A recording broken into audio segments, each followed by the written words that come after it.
Tahukah kamu, ternyata mata air keabadian di film Pirates of Caribbean 4 benar ada di dunia nyata. Dalam kisah Islam, mata air keabadian ini pernah ada di kisah Nabi Khidir dan Raja Zulkarnain. Sebelum kisahnya dimulai, ada kala baiknya Anda subscribe terlebih dahulu, karena dengan Anda mensubscribe, Anda telah mendukung saya dalam menyebarkan kisah-kisah Islam. Dalam sejarah Islam, Ainul Hayat merupakan mata air kehidupan yang berkaitan dengan kisah Nabi Khidir alaihi salam. Sudah dikenal oleh banyak ulama terdahulu bahwasanya penyebab Nabi Khidir dipanjangkan umurnya adalah karena meminum air Ainul Hayat. Berdasarkan beberapa ahli tafsir, Ainul Hayat merupakan air kehidupan yang bisa memperpanjang usia manusia.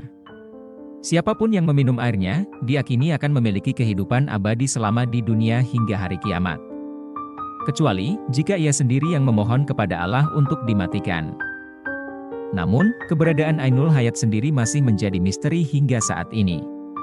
Beberapa sumber menyebutkan, tidak ada satupun yang mengetahui di mana letak persisnya Ainul Hayat kecuali Nabi Khidir sendiri. Kisah perjalanan mencari mata air keabadian, Ainul Hayat, yang legendaris.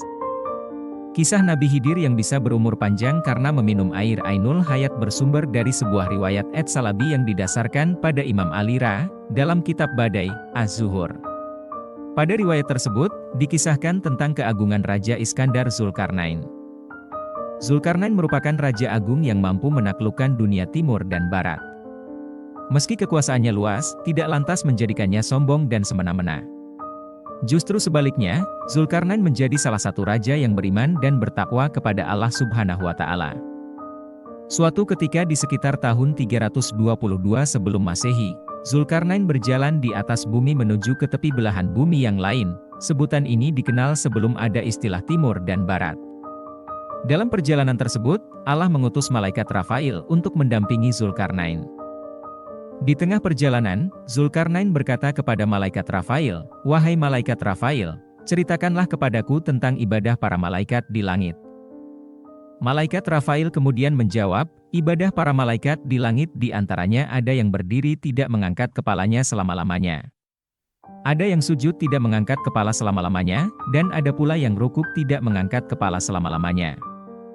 Mendengar jawaban malaikat Rafail tersebut, Zulkarnain termenung. Di benaknya, muncul keinginan untuk melakukan ibadah yang sama seperti halnya malaikat. Zulkarnain memang diketahui sebagai raja yang senang melakukan ibadah kepada Allah. Di tengah ketermenungannya, malaikat Rafail kemudian berkata, "Sesungguhnya, Allah telah menciptakan sumber air di bumi. Namanya Ainul Hayat, sumber air kehidupan. Barang siapa meminumnya seteguk, maka tidak akan mati sampai hari kiamat, atau sehingga ia memohon kepada Allah agar dimatikan." Zulkarnain menjadi penasaran dan bertanya lagi kepada malaikat Rafail, "Apakah kau tahu di mana tempat Ainul Hayat itu?" Malaikat Rafail pun menjawab, bahwa sesungguhnya Ainul Hayat itu berada di bumi yang gelap.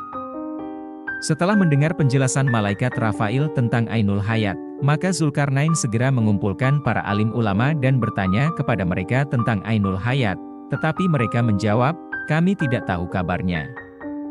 Namun, ada seorang alim di antara mereka yang menjawab, "Sesungguhnya, aku pernah membaca di dalam wasiat Nabi Adam, ia berkata bahwa sesungguhnya Allah meletakkan Ainul Hayat di bumi yang gelap." Ketika Zulkarnain bertanya di mana tempat bumi yang gelap itu, orang alim itu pun menjawab lagi, "Di tempat keluarnya matahari."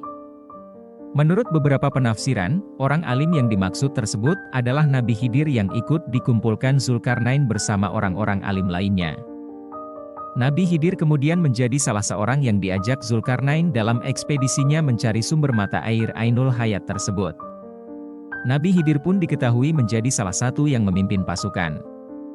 Berdasarkan cerita yang saya dengar dari guru agama saya, mereka menempuh perjalanan jauh untuk mencari Ainul Hayat hingga menjumpai tempat keluarnya matahari tepat pada arah kiblat.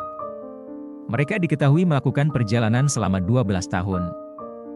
Begitu sampai di tepi bumi yang gelap itu, dikisahkan gelapnya seperti asap, bukan seperti gelapnya waktu malam. Kemudian, Zulkarnain masuk ke tempat tersebut dengan didampingi oleh Nabi Khidir. Saat mereka berjalan, Allah memberikan wahyu kepada Nabi Khidir, "Sesungguhnya, Ainul Hayat itu berada di sebelah kanan jurang dan Ainul Hayat itu aku khususkan untuk kamu."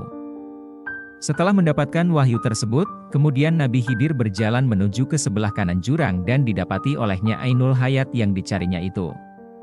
Nabi Khidir lantas melepas pakaiannya dan menuju Ainul Hayat tersebut untuk mandi dan meminum airnya. Setelah mandi dan minum air Ainul Hayat, ia pun menemui Zulkarnain yang tidak pernah tahu kejadian tersebut. Sementara Zulkarnain dikisahkan berkeliling selama 40 hari di tempat yang gelap gulita itu tanpa berhasil menemukan letak Ainul Hayat. Sejumlah ahli tafsir menyebutkan, berkat Ainul Hayat tersebut, Nabi Khidir diketahui masih hidup dan keberadaannya masih ada di bumi hingga saat ini. Kisah perjalanan mencari Ainul Hayat tersebut juga ditafsirkan dalam kitab Al-Futuhat Al-Ilahiyah. Namun, kisah ini juga memiliki beberapa penafsiran yang berbeda. Dalam tafsir An-Nasafi, disebutkan Zulkarnain pada mulanya mengetahui tentang Ainul Hayat dari kitab-kitab terdahulu bahwa salah seorang putra Sem pernah minum dari Ainul Hayat lalu dia hidup abadi hingga hari kiamat.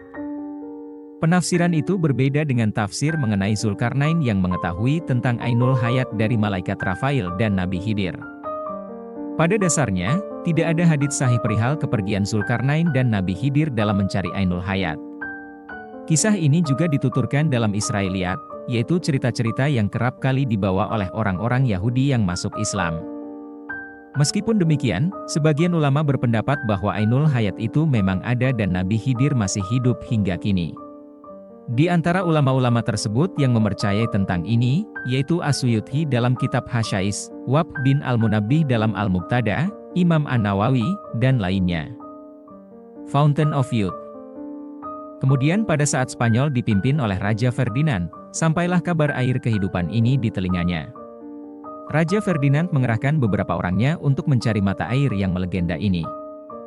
Salah satu dari orang-orang suruhan raja tersebut adalah Pons de Leon. Ia mencari sebuah mata air yang dapat membuat para orang tua menjadi remaja.